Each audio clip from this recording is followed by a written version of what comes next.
tell me that I'm never. Halo semua, salam sejahtera Malaysia.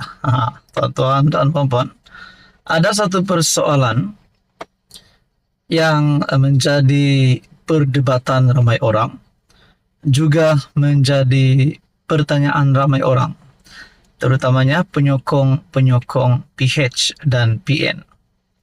Kalau Anwar jatuh, siapa yang sepatutnya jadi Perdana Menteri seterusnya? Baru-baru ini pun saya ada buat tinjauan. Saya ada memberikan beberapa pilihan undian, yaitu Rafizi, Hamzah, Muhyiddin, dan juga Zahid.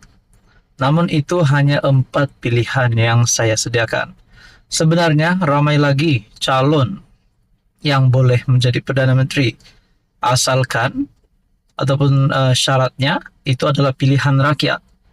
Contohnya Ismail Sabri pun boleh jadi Perdana Menteri, mungkin Saifuddin Nasution, mungkin Nurul Izzah, ataupun Dr. Wan Aziza, ataupun mungkin juga Tokmat.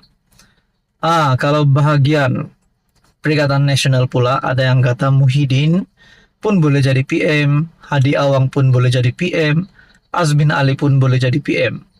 Jadi sebenarnya ramai calon. Kenapa saya kata ramai calon? Sudah pasti penyokong PN mahu Muhyiddin ataupun beberapa nama besar di dalam PN untuk jadi Perdana Menteri. Begitulah juga bagi penyokong PH. Namun satu tulisan daripada Syabuddin pada 19 Julai. Kalau Anwar dijatuhkan, tak semestinya Muhyiddin naik jadi Perdana Menteri. Adakah di sini harapan untuk Muhyiddin jadi Perdana Menteri sudah tidak ada? Lagi pula beliau hari ini sedang berhadapan dengan beberapa kes mahkamah.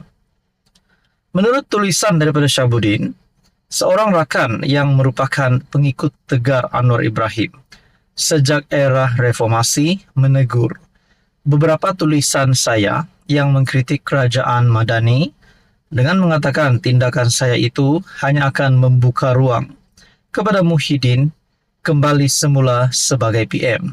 Katanya, jika Presiden Bersatu itu kembali sebagai PM, episod kegagalan selama 17 bulan sebelum ini akan berulang kembali. Wow, mungkinkah ini juga salah satu penyebab supaya Muhyiddin Yassin tidak jadi Perdana Menteri lagi? Mungkin bagi yang tidak meminati Muhyiddin, sudah pasti mereka tak nak Muhyiddin jadi PM. Tapi bagi mereka yang meminati pimpinan Muhyiddin, sudah tentulah mereka mahu Muhyiddin sekali lagi jadi PM. Di dalam tulisan ini, adakah itu yang kita mahu? Tanyanya kepada saya. Sambil menyebut Anwar adalah PM terbaik ketika ini, rakan saya itu juga secara terbuka mengatakan rakyat Malaysia harus mengekalkan Presiden PKR itu menerajui Putrajaya bagi tempo 10 tahun atau selama 2 penggal. Saya hanya senyum mendengar keinginannya agar Anwar menjadi PM selama 10 tahun. Dalam hati saya berbisik, jangankan 10 tahun, nak habiskan penggal atau nak menang PRU akan datang pun rasanya Anwar sedar masih lagi tak cukup nafas mendepaninya. Dalam sejumlah komen dalam beberapa tulisan saya kebelakangan ini, ramai juga yang mengomen dengan maksud yang sama. Menurut mereka, adakah kita mahu Muhyiddin kembali sebagai PM? Keyakinan saya begini, baik sama ada Anwar dijatuhkan di pertengahan penggal atau akan ditumbangkan dalam PRU 16, Muhyiddin bukanlah pilihan pertama untuk diangkat semula sebagai PM. Beliau hanya antara pilihan, tetapi bukan pilihan utama. Dengan Muhyiddin masih ada kes mahkamah yang perlu diselesaikan, bahkan ketika PRU 16 nanti mungkin sudah dijatuhi hukuman. Harus diakui, laluannya adalah sukar untuk menjejaki langkah Tun Mahathir menjadi PM sebanyak 2 kali. Di blok pembangkang, laluan untuk Hamzah yang kini Ketua Pembangkang atau Ahmad Samsuri daripada PAS dirasakan lebih terbuka. Tambahan lagi berdasarkan sentimen Melayu, Islam yang terus berkembang. Jika dalam PRU 15 lalu, PAS mampu memenangi 43 kursi parlimen, jumlah kemampuan menang parti itu dijangka akan bertambah lagi.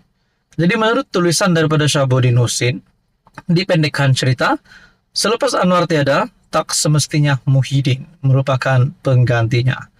Jadi tuan-tuan dan puan, memang salah Anwar Ibrahim akan letak jawatan, akan tidak jadi Perdana Menteri lagi, tapi persoalannya bila. Nah, itu persoalannya bila. Jadi apa komen Anda tuan-tuan dan puan? Sekian saja, teruskan bersama di dalam channel ini. Halo semua, salam sejahtera Malaysia, tuan-tuan dan bapak yang amat dihormati. Ini satu kejutan untuk politik Malaysia pada hari ini, kerana disahkan melalui satu artikel MCA bakal tinggalkan BN, dakwa sumber. Nah, persoalannya kenapa MCA nak tinggalkan BN? Adakah kerana BN hari ini bersama-sama dengan DAP ataupun Pakatan Harapan yang sebelum ini menjadi seteru politik, namun hari ini bersama-sama di dalam kerajaan? Ada yang mendakwa PH dan BN tidak boleh bekerja sama. Tapi ramai juga kepimpinan kerajaan hari ini yang mengakui bahawa kerajaan PH dan BN ini adalah stabil.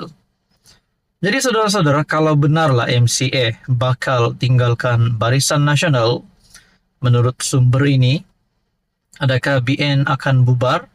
Ataupun mungkin mana-mana ahli parlimen daripada Barisan Nasional juga akan menarik sokongan terhadap kerajaan. Kalau ada MP daripada BN ataupun UMNO yang menarik sokongan terhadap kerajaan, adakah mereka akan menyertai parti pembangkang Bersatu PAS daripada Perikatan Nasional? Kalau ada pun, siapa ahli parlimen itu? Ataupun mungkin wakil rakyat daripada BN dan UMNO? Mungkin juga bagi mana-mana ahli yang digantung sebelum ini ataupun yang ditendang keluar parti. Terdapat beberapa nama besar yang digantung dan juga dipecat.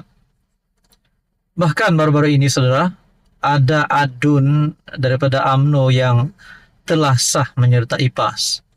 Namun kita tak nak cakaplah tentang itu. Jadi saudara-saudara, kalau benar MCA bakal tinggalkan BN, dakwa sumber ini, beberapa pihak memberi bayangan akan tiba masanya untuk salah sebuah parti komponen BN meninggalkan gabungan itu di sebalik sejarah panjang yang terbina antara mereka. Menurut sumber pucuk kepimpinan MCA, anggota akar umbi MCA kini tidak lagi gembira dengan kedudukan parti terbabit dalam BN selepas menyertai gabungan tersebut sejak 72 tahun lalu. Mereka anggap BN yang kini diketuai Presiden UMNO, Ahmad Zahid Hamidi, tidak lagi relevan kepada MCA kerana diketepikan dalam kerajaan. Adakah ini sebab Zahid sendiri juga? Akar umbi sedang memberi tekanan dari dalam agar pucuk pimpinan MCA membuat keputusan keluar dari BN. Malaysia kini telah menghubungi Presiden MCA, Wee Ka Siong, sejak minggu lalu untuk mendapatkan pandangannya, namun setakat ini belum menerima sebarang maklum balas. Adakah di sini MCA bakal tinggalkan BN dan menyertai PN pula? Itu menjadi persoalannya. Jadi sebenarnya siapa yang perlu bertanggung jawab? Sudah pasti Zahid Hamidi sebagai pengurus BN perlu bersuara dan bertindak berkaitan dengan ini. Jadi tuan-tuan dan puan, apa komen Anda berkaitan dengan isu ini?